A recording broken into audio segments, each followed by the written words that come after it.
wake of 2 successful FAA Boeing 737 MAX recertification flights, and just when it appeared that it was safe for Boeing to get back in the water, this week the FAA ordered the MAX program back to the ground yet again. This time, however, the grounding is expected to be brief, lasting only days, not weeks or months like before.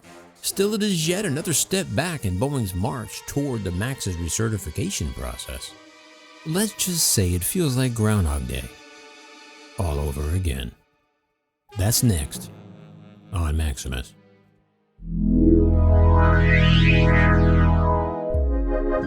Real quick before we start, if you enjoy the content here in the channel, please don't forget to subscribe. And of course, don't forget to like and ring the bell so you can be notified every time we release new content. Thanks for watching. On Wednesday, July 15th, the FAA warned Boeing of possible dual-engine failures on the Boeing 737 MAX when using DuPont's special aviation blend biofuel known as Kathon 1.5.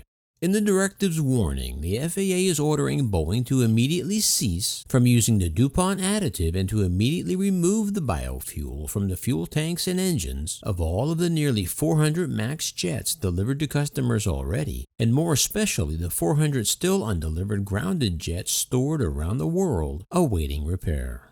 As a result, recertification test flights must cease until the fuel in all test planes has been removed, cleaned, and refilled with normal aviation fuel. For those of you interested in reading the entire FAA Airworthiness Directive, I'll include it in a link down below. The FAA Directive states that the FAA is adopting a new Airworthiness Directive immediately for all Boeing 737 MAX jets, requiring Boeing to remove the Dupont biofuel with Kathon FP 1.5 from all fuel tanks as well as engines. By engines, the FAA specifically is referring to completely flushing them with clean aviation fuel until every drop of the biofuel is removed. When this has been done, they can refill the tanks with clean aviation fuel. This especially applies to all the jets presently taking place in the MAX recertification flight tests in Washington. So essentially, they will be on the ground for however long it takes to clean and flush the engines and refuel the tanks of every MAX jet with proper aviation fuel. The FAA is also requiring that actual warning placards be physically attached to all 737 MAX aircraft to alert future fueling crews to never use the DuPont or any biofuel on these aircraft with the CFM engines. In addition to the warning label on the aircraft, the FAA is ordering Boeing to physically revise the existing Boeing MAX flight manuals to include the warning to never use biofuel on the MAX aircraft. So in addition to all the new training the pilots will receive on the new MAX changes since the grounding, up to and including new simulator training, they will also have to learn where to find the chapter in the new manual on where it talks about never using gas made from French fry oil. And finally, the FAA gives the reason for this emergency grounding as, and you gotta love the governmental word salad here, stating having Dupont FP 1.5 biocide running through the engines can lead to significant engine anomalies. Ah yes, the dreaded engine anomaly, or as we simple folk call it, double engine failure.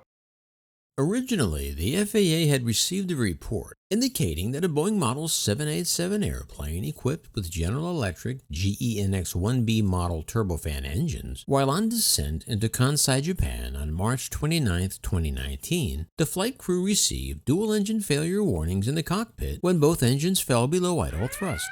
Afterwards, the FAA determined that this failure was due to fuel instability. The FAA stated that the plane had recently been fueled with Kathon FP 1.5 biocide.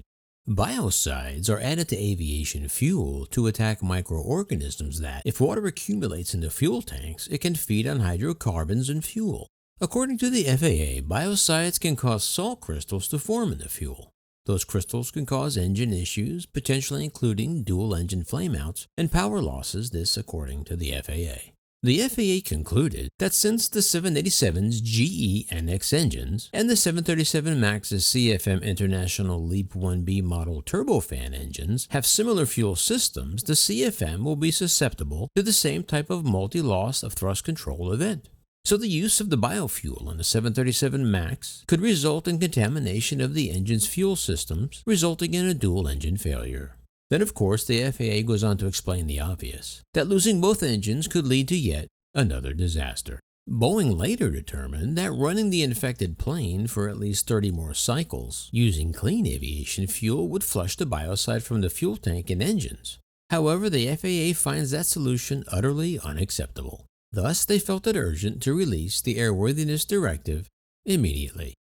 GE Aviation, which owns CFM International, says it is well aware of the issue and has been proactive in communicating to GE and CFM operators about proper use of biocides. Okay, so this is the point in the show where I reassure everyone that I am not a Boeing hater or a basher or any of the other flattering comments some of my adoring fans leave for me down in the comments section. This is not primarily a Boeing aircraft problem. In fact, back in March, the EASA issued a statement on the misuse of biocides in CFM engines operated by Airbus. However, that was a case of maintenance crews adding too much biocide to fuel tanks. So it's not only a Boeing problem, it's also a GE problem because GE owns CFM. So yes, this is an issue for them to work out as well. On Boeing's website, they point out that Boeing has been an industry leader in fostering the development of biofuels. And they indeed had a hand in the development and creation of this biofuel. And there's nothing wrong with that. Biofuels can be a good thing given the right applications. However, after Boeing's very public 2-year-long 737 MAX global investigation, having the FAA step in again and order Boeing to take time away from the recertification process only gives the weary public flyer even more reason to be cautious of ever flying the MAX again in the future. And that seems to be just one more heavy straw on the back of an extremely fragile camel. Well, that's it for me. What are your thoughts on the latest MAX bump in the road, or even your thoughts on biofuels for aircraft? And of course, don't forget to subscribe, like, share, and ring the bell so you can be notified of our latest content. And as always, remember, leave the rubber on the runway and your troubles on the ground. And I will see you in the air next time. Yeah, this is Maximus.